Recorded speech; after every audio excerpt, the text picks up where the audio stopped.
మాట ఖరీదు. బి నరసన్ గారు రాసినటువంటి కథ. అమ్మాయికి ఫోన్ చేశారా అంది ప్రమీల వంటగదిలోంచి. టిఫిన్లు కాగానే ఆమెకు రోజు గుర్తొచ్చే పని ఇదొకటి. ఇలా ఆమె ఆర్డర్ వేయగానే అమ్మాయికి ఫోన్ కలిపి ఏంటి విశేషాలు అని ఒక మాట అడిగి స్పీకర్ ఆన్ చేసి కూరగాయలు తరుముతున్న భార్య చెవి దగ్గర ఫోన్ పట్టుకోవడం ఆయనకు ఒక డ్యూటీ అయిపోయింది. ఆ ఏంటే ఉషా, పిల్లాడు రాత్రి బాగా నిద్రపోయాడా? మొన్నట్లాగే నడిరేత్రి లేచి ట్యాబ్ కావాలని ఏడ్చాడా? ఇడ్లీలు మెత్తగా వచ్చాయా? పచ్చడి 2 రోజులకొకసారి ఒకేసారి పట్టి. ఇలా సాగుతోంది ముచ్చట నిత్య నూతనంగా. దామోదరం చదువుతున్న పేపర్ పక్కన పెట్టి మెల్లగా లేచి టేబుల్పై ఉన్న మొబైల్ ఫోన్ అందుకుని కూతురు నెంబర్కి కాల్ కలిపాడు. రింగ్ అయి ఆగిపోయింది. స్పీకర్ పెట్టినందువల్ల ఆ శబ్దం వంటగదిలో కూడా వినిపించింది. 10 నిమిషాలు ఆగి మళ్ళీ ఓసారి చేయండి అంటూ ఉండగా ఫోన్ రింగ్ అయింది. మాట్లాడు అన్నాడు ఫోన్ ఆమె చేతికిస్తూ. ఇప్పుడే హాస్పిటల్ నుంచి వచ్చానమ్మా, ఓపిక లేదు అంది ఉష. హాస్పిటలా? ఎవరికేమైందే ఉషా అని అడిగింది ప్రమీల ఆదుర్దాగా. అంత కంగారేం లేదమ్మా, అందరం బానే ఉన్నాం. మరి టింకుగాడికి వచ్చే నెలకి 5కు 3 ఏళ్ళు నిండుతాయి కదా. వచ్చే నెల 5కి మమ్మీ డాడీ అని కూడా అంటలేదు. ఏబిసిడి 1 2 3 అంటాడు, కానీ మరో మాట అండవు. తాత అమ్మమ్మ అని ఎప్పుడో ఏడాది క్రితం తెలిసి తెలియనప్పుడు అన్నాడు, కానీ వయసు పెరుగుతున్న కొద్దీ అదీ లేదు అంది ప్రమీల. అదే కదా, ఇక్కడ రెయిన్బోలో స్పీచ్ థెరపిస్ట్ని కలిసి వచ్చాం. ఏమన్నారు? ఇప్పటికెన్నో మాట్లాడాల్సింది. అందరి పిల్లలతో పోలిస్తే ఏడాది వెనకబడ్డాడు. ఇలాగే వదిలేస్తే ఇబ్బందే. ఎక్కువసేపు స్క్రీన్స్ అంటే టీవీ, మొబైల్, ల్యాప్టాప్ వంటివి. అలాంటి నార్మల్ వర్డ్స్ రావు. పక్కన కూర్చొని ప్రాక్టీస్ చేయించాలి, నలుగురిలో తిప్పాలి అన్నాడు. సరే, మేము వాడి బర్త్డేకి వస్తాం కదా, అప్పుడు 4 రోజులు అక్కడుండి అన్నీ వాడితో పలికిస్తాంలే అని తన ధోరణిలో చెప్పింది ప్రమీల. వీళ్ళిద్దరూ వరంగల్లో ఉంటారు. కూతురు వాళ్ళు ఉండేది హైదరాబాద్లో. అల్లుడు భరత్ కొత్త కంపెనీలో చేరడంతో బెంగళూరు నుంచి ఇక్కడికి వచ్చి 3 నెలలైంది. వాళ్ళు ఊరు మారాక చూత్తానికి ఒక్కసారి వెళ్ళొచ్చారు. అప్పుడే మేము హైదరాబాద్ వచ్చిన సంగతి మన వాళ్ళెవరికి చెప్పకండి అని మాట తీసుకుంది కూతురు. అల్లుడు సాఫ్ట్వేర్ ఇంజనీర్, కానీ హోదా పెద్దదట, భారీ జీతం అంట. ఎప్పుడూ కంప్యూటర్ మెడలో వేసుకున్నట్టే ఉంటాడు. మనిషి ఇంట్లో ఉన్న మనసు అమెరికాలో ఉంటుంది. అత్తామామలు వచ్చినప్పుడు బాగున్నారా అని వెళ్ళేటప్పుడు జాగ్రత్త అని తప్ప మరో మాటకి అతనికి వీలు చిక్కదు. విశాలమైన 3 బెడ్రూమ్ల ఫ్లాట్లో ఉంటున్న ఉష ఇంటికి పని మనిషి, వంట మనిషి, పిల్లాన్ని చూసేందుకు నాని టైం ప్రకారం వచ్చి వెళ్తూ ఉంటారు. ఎప్పుడు మొబైల్ పెట్టుకుని ఫ్రెండ్స్కు ఫోన్ చేయటం, ఆన్లైన్లో బట్టలు, చెప్పులు, బ్యాగులు వెతికితే నచ్చితే ఆర్డర్ చేస్తూ ఆమె పొద్దు గడిపేస్తూ ఉంటుంది. పిల్లాడికి కావలసినవన్నీ ఆట వస్తువులు కొనిపెట్టారు. వాటితో విసుగొచ్చినప్పుడు వాడు ఇల్లంతా తిరుగుతూ కిచెన్లోకి వెళ్ళి డబ్బాలు పడేయటం, ఫ్రిడ్జ్లోంచి ప్యాకెట్లు పడేయటం, కుర్చీలెక్కి కబ్బోర్డ్స్లోంచి చేతికి అందినవి పడేయటం చూస్తే ఉషా వాడి కోసం టీవీలో, యూట్యూబ్లో ఏమో పాటలు పెట్టడం, వాడి చేతికి ట్యాబ్ ఇవ్వటమో చేస్తూ ఉంటుంది. టింకు ట్యాబ్ ఆపరేషన్లో దిట్ట. క్షణాల్లో తను కోరుకున్న ప్రోగ్రాం పెట్టుకోగలడు. ప్రమీల, దామోదరంల వాళ్ళ వైపు బంధువులు హైదరాబాద్లో ఎందరో ఉన్నారు. కరీంనగర్, నిజామాబాద్ ప్రాంతాల్లో పుట్టి పెరిగినా పిల్లల చదువులకి, ఉద్యోగాల కోసం చాలామంది సిటీలకు మారారు. ఎవరికి ఉషా వాళ్ళు హైదరాబాద్లో ఉన్న సంగతి తెలియదు. ఎవరికి చెప్పొద్దు అన్నందుకు గత 3 నెలలుగా వీళ్ళు కూడా హైదరాబాద్లో ఎవరింట్లో ఏ ఫంక్షన్ ఉన్నా ఏదో ఒక సాకు చెప్పి తప్పించుకుంటున్నారు. వెళితే ఉషా ఎలా ఉంది అని అడిగే వాళ్ళకి ఇక్కడే ఉంది అని ఒక్క మాటైనా చెప్పాలి కదా అని మీరి బాధ. అరే ఇదేమిటి, మీరు రాకుండా ఏ బారసాల సీమంతంగానే జరిగాయా? పెద్దవారి దీవెనలకు మాకు కావాలి కదా. పిల్లల బర్త్డేకి పిలిచినా వచ్చేవాళ్ళు, ఇలా మారిపోయారేంటి అని బంధువులు అలకబోతున్నారు. టింకు బెంగళూరులో పుట్టాడు. వాడి 2 బర్త్డేలు అక్కడే కొలీగ్స్తో హోటల్లో గ్రాండ్గా జరిగాయి.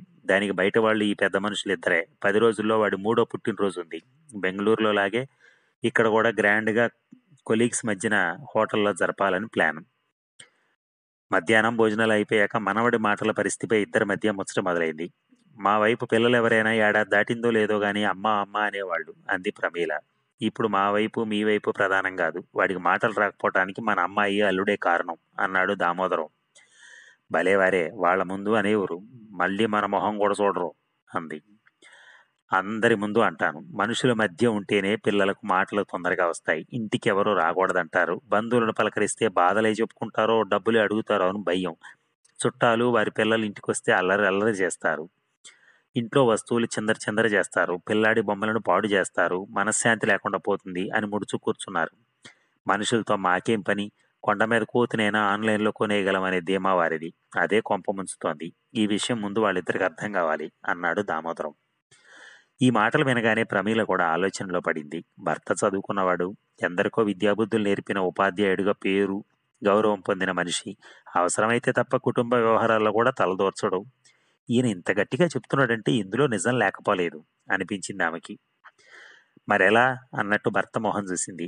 ఏదో ఆలోచిస్తాలే అన్నట్టు ఆయన తలాడిచ్చాడు. ఓ రోజు ఉషా ఫోన్లో మాట్లాడుతూ మనవడి పుట్టినరోజు దగ్గర పడుతోంది, ఎప్పుడొస్తున్నారు అంది. ప్రమీల చేతిలోంచి ఫోన్ తీసుకున్న దామోదరం, ఉషా, మనవాళ్ళు ఎవ్వరు ఫోన్ చేసినా మనవడికి 3 ఏళ్ళు నిండుతాయేమో, ఎప్పుడు బర్త్డే, బెంగుళూరు వెళ్తున్నారా అని అడుగుతున్నారు. ఇప్పుడు మేము బర్త్డేకి వచ్చి వాళ్ళకి ఏమని చెప్పాలి చెప్పు. అబద్ధం మా వల్ల కాదు. ఈసారి బర్త్డే మీరు కానిచ్చేయండి, ఏమనుకోమాకండి అన్నాడు. వెంటనే ఫోన్ మమ్మీకివ్వు అంది.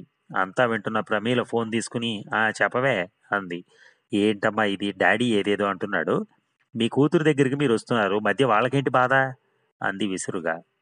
మా పరిస్థితి చెప్పాడే ఆయన అంది ప్రమీల భర్త పక్షం వహిస్తూ. నాకు సమాధానం చెప్పమంటే మీ ఆయనకు వంత పాడుతున్నావేంటి అని విసురుగా ఫోన్ పెట్టేసింది. గాబరాగా తిరిగి ప్రమీల మళ్ళీ కూతురుకు ఫోన్ చేసినా ఆమె ఎత్తలేదు. భర్త వైపు చూసింది. ఏమి కాదులే అని ఆయన కళ్ళతో చెప్పాడు. మర్నాడు పొద్దున్నే టిఫిన్ చేస్తుండగానే ఉష నుంచి ఫోన్ వచ్చింది. చెప్పు తల్లి, మనవాళ్ళు లేచాడా అంది ప్రమీల. మీకోసం బర్త్డేకి ఒకరిద్దరిని పిలుద్దాం, మీరు మాత్రం రావాలి అంది ఉష. భర్త సరే అన్నట్టు తలోపుగానే అలాగైతే సరే అంది. మధు మామయ్య వాళ్ళని, సుజాత పిన్ని వాళ్ళని పిలుద్దామా అంది. నీ ఇష్టమమ్మా. చేసేది చేసి నీ ఇష్టం అంటావేంటి అంది ఉష. అయ్యో నిన్నేమన్నామే, మా ఇబ్బంది చెప్పుకున్నాం కానీ మేము పిలవమన్నావా అంది ప్రమీల. సరే సరే అని ఫోన్ పెట్టేసింది ఉష. మధ్యాహ్నం ఉష మళ్ళీ ఫోన్ చేసి ఇంకొక ఇద్దరిని పిలుద్దామా అంది. నీ ఇష్టం అంటే ఫోన్ పెట్టేస్తుందేమోనని. బాగుంటుంది అంది ప్రమీల. ఎవరైతే బాగుంటుంది అంది ఉష తల్లిపై భారమేస్తూ. అమ్మాయి పిలుద్దామన్న ఇద్దరు తన వైపు వాళ్లే కాబట్టి భర్త తరపు వాళ్ళ పేర్లు చెప్పింది. శ్రీను బాబాయ్, సరోజ ఆంటీని పిలువు అని ఫోన్ పెట్టేసింది. మరికొద్దిసేపటి కూతురు నుంచి మళ్ళీ ఫోన్ వచ్చింది. శ్రావణితో, రజనితో నేను చిన్నప్పుడు ఎంతో ఆడుకునేదాన్ని, ఇప్పుడు ఎక్కడున్నారో. సిటీలోనే ఎక్కడో లింగంపల్లిలో ఉన్నారంట, పిలిస్తే వాళ్ళు కూడా సంతోషిస్తారు అంది ప్రమీల. ఈ 6 నెంబర్లైతే ఇవ్వు, నేను మాట్లాడతాను అంది. సరే అని ఫోను దామోదరానికి ఇస్తే నెంబర్లో మెసేజ్ చేశాడు. మనవడి బర్త్డేకి 3 రోజుల ముందు వెళ్ళారిద్దరు. వీళ్ళొచ్చింది తెలిసి మర్నాడే 6 కుటుంబాల వాళ్ళు దిగిపోయారు. ఇల్లంతా ఊహించని సందడి. ఉషా వారికి వాళ్ళందరికీ ఒక బెడ్రూమ్ చూపిస్తే లగేజ్ పెట్టేసుకున్నారు. మీ పని మనుషులకి 2 రోజులు సెలవు ఇవ్వే ఉషా, ఫంక్షన్ టైంకి రమ్మని చెప్పు చాలు, అంతా మేము చూసుకుంటాం అంది సరోజ ఆంటీ. అందరూ ఆమెకు వంత పాడారు. సుజాత పిన్ని ఈలోగా టీ పెట్టి అందరికీ ఇచ్చింది. ఉష కోసం అని తీసుకొచ్చిన లడ్లు, అరిసెలు, చెక్కలు, కారపూస ఆమె చేతిలో పెట్టారు. హాల్లో కూర్చుని ముచ్చట్లాడుతూ వంటల కోసం కూరగాయలు ముందేసుకున్నారు. మాటల్లోనే వంటలైపోయాయి. ఇల్లంతా మాటల వంటల గుమగుమలతో నిండిపోవటం ఉషకు వింతగా సంతోషంగా ఉంది. భోజనాలు అయ్యాక హాల్లోనే నడుము వాల్చారు. ముచ్చట్లు, నవ్వులు, గుసగుసలు ఒకవైపు సాగుతూనే ఉన్నాయి. పిల్లలు ఇల్లంతా తిరుగుతూ దాగుడు మూతలు ఇంకేవో ఆటలాడుతున్నారు. వారి వెంటే టింకు నవ్వుతూ కేరింతలు కొడుతూ పరిగెడుతున్నాడు. వాళ్ళంతా గట్టిగా పేర్లతో పిలుచుకుంటుంటే వచ్చి రాని పదాలు తాను అంటున్నాడు. అరే టింకు రారా అంటే గంతులేస్తూ దగ్గరగా వెళ్తున్నాడు. అంత ఆనందం వాళ్ళలో ఉష ఎన్నడూ చూడలేదు. పిల్లలంతా కలిసి భోంచేస్తుంటే టింకు వాళ్ళ పక్కన కూర్చుని వాళ్ళని అనుకరిస్తూ తాను తిన్నాడు. రాత్రి డ్యూటీ నుంచి వచ్చిన భరత్ వీళ్ళందరినీ చూసి ముందు కొంత తత్తరబడి అందరినీ పలకరించి బెడ్రూంలోకి వెళ్ళాడు. కొద్దిసేపు అయ్యాక భారత్ అత్తమ్మ ఉషను పిలిచి, మీ ఆయన్ని ఒకసారి ఇలా రమ్మనవే అంది. ఆ మాట విన్న భరత్ బయటకొచ్చాడు. బాబు, బర్త్డే వంటలకి బయట ఆర్డర్ చేయకు. ఏమేం ఐటమ్స్ కావాలో, ఎంతమందికి కావాలో చెప్పండి, అంతే, అన్నీ రెడీ అయిపోతాయి, సరేనా అంది. అతడేదో సర్ది చెప్పగా అందరూ ఒక్కసారిగా నో నో అంటూ అతన్ని మాట్లాడనివ్వలేదు. పెద్దలంతా కలిసి వంటల ఏర్పాట్లు చూసుకుంటున్నట్టే పిల్లలంతా కలిసి చక్కగా డెకరేషన్ చేశారు. ఎంతో సంబరంగా బర్త్డే జరిగింది. ఎలా వచ్చారో అలానే వెళ్ళిపోయారు అందరూ. ఇల్లంతా బోసిపోయినట్టు అయిపోయింది. ఇంట్లో 2 రోజులు వారి ముచ్చట్లే. రేపు వెళుదురులే అంటే ఎవ్వరూ ఆగలేదు అని తల్లితో పదే పదే అంది ఉష. టింకు గాలి తీసిన బంతిలా అయిపోయాడు. 2 రోజులకి బర్త్డే ఫోటో ఆల్బం వచ్చింది. టింకు ఎగబడి పిల్లల ఫోటోలను వేలుతో చూపిస్తూ అన్న, బాబీ, రాణి, చిన్న అని వారిని గుర్తుపడుతూ పేర్లు చెప్తున్నాడు. ఇన్నాళ్ళు అమ్మ, నాన్న, తాత, అమ్మమ్మ అననేవాడు 2 రోజుల్లో ఇన్ని పేర్లు ఎలా నేర్చాడప్పా అని నలుగురు ఆశ్చర్యపోయారు. దామోదరం తీరిగ్గా కూర్చుని టింకుకి ఆల్బంలో తమ ఫోటోలు కూడా చూపిస్తూ పిలవటం ప్రాక్టీస్ చేయిస్తున్నాడు. ఉషా, భరత్ల వాలకం చూస్తుంటే వారి విషయం కొంతైనా అర్థమైనట్లుంది. ఉషా శుక్రవారం సాయంత్రం రజనీకి ఫోన్ చేసి, రేపొద్దున పిల్లలతో కలిసి మళ్ళీ రండే, అసలు కలిసి ఉన్నట్టు లేదు అంది. మేము తర్వాత వస్తాం కానీ ఈసారికి మీరే మా ఇంటికి రండి అంది రజని. తల్లితో ఆ మాట చెప్తే, వాళ్ళది డబుల్ బెడ్రూమ్ పోర్షన్ మరి అంది. అయినా పర్వాలేదు, టింకు పిల్లలతో హాయిగా ఆడుకుంటాడు, మాటలు నేర్చుకుంటాడు. రజనీ కూడా అబ్బో ఎన్ని ముచ్చట్లు చెప్తుందో, అసలు టైమే తెలియదు అంది ఉష. భర్త కూడా సరే అనటంతో కారు రజని ఇంటి వైపు కదిలింది.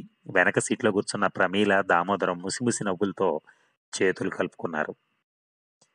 ధన్యవాదాలు. Thank you.